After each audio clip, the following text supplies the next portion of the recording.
क्या वेस्ट बंगाल में टीएमसी का अंत होने वाला है? जी हाँ, सोचिए कल तक जो इंसान पूरे स्टेट पर राज कर रहा हो, आज अचानक उसकी अपनी ही पार्टी के लोग उसका साथ छोड़ दें। तो क्या होगा? कुछ ऐसा ही बड़ा खेल इस वक्त पश्चिम बंगाल में हो गया। कोलकाता से एक ऐसी खबर आई जिसे सुनकर राजनीतिक गलियारों में हड़कंप मचा हुआ है।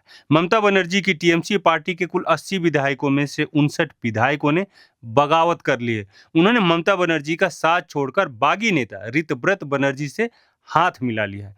माहौल बिल्कुल वैसा ही हो गया है जैसे कुछ समय पहले महाराष्ट्र में हुआ था, जहां रातों रात पूरी की पूरी पार्टी ही बदल गई थी। एक तरफ नए मुख्यमंत्री शुभेंदु अधिकारी एकदम फुल एक्शन मूड में हैं और दूसरी तरफ दीदी की पार्टी अंदर से ही अंदर बिखर के टूट रही है।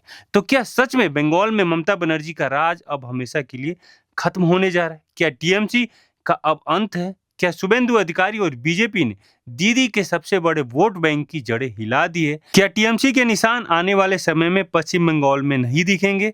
आइए देखते हैं इस पूरी असली कहानी के पीछे का असली माजरा क्या है। सबसे पहले इस पूरे सियासी खेल का गणित समझते हैं कि आखिर ये सब अचानक हुआ कैसे। देखिए, बंगाल विधानसभा में टीएमसी के कुल 80 विधायकों में से 59 का एक साथ टूट जाना कोई मामूली बात नहीं है। ये सीधे सीधे 70% से भी ज्यादा की मेजॉरिटी होती है। इसका सीधा और आसान मतलब यह है कि दल बदल कानून के तहत इन बागी विधायकों की कुर्सी नहीं जाने वाली, बल्कि ये खुद को ही असली टीएमसी बता भी सकते हैं। बागी नेता ऋतव्रत बनर्जी इन सभी विधायकों को साथ लेकर सीधे विधानसभा पहुंच चुके हैं।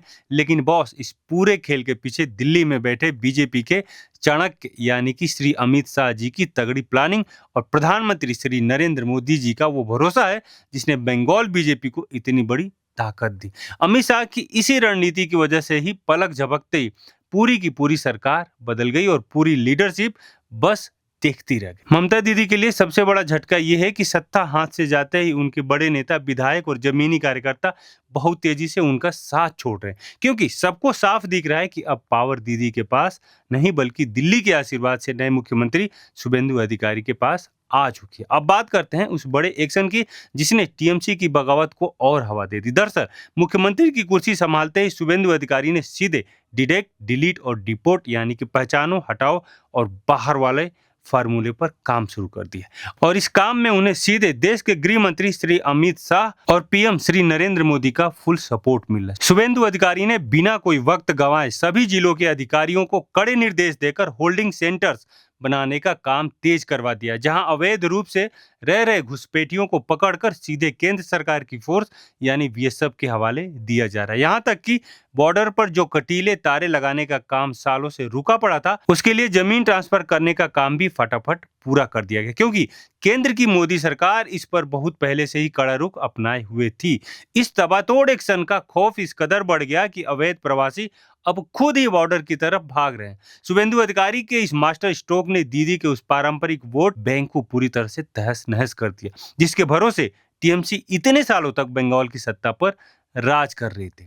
अब अगर हम देश की राजनीति के इतिहास को देखें तो यहाँ मोदी और शाह की जोड़ी का एक बहुत बड़ा पैटर्न साफ नजर आता है। असम और त्रिपुरा जैसे राज्यों में भी पहले बेहद मजबूत लोकल पार्टियां हुआ करती थी, लेकिन जैसे ही वहां पीएम मोदी के चेहरे पर जनता ने बदलाव चुना और बीजेपी पूर्ण बहुमत के साथ सत्ता में आई, तो वहां का विपक्ष धीरे धीरे पूरी तरह साफ हो गया और उनकी वापसी के सारे रास्ते अमित शाह की चुनावी विरासत ने हमेशा के लिए बंद कर दिया।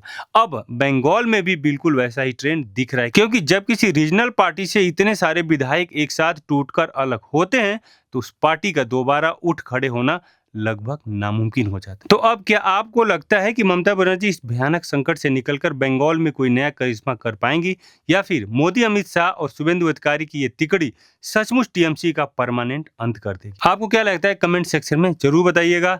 जय हिंद, जय भारत।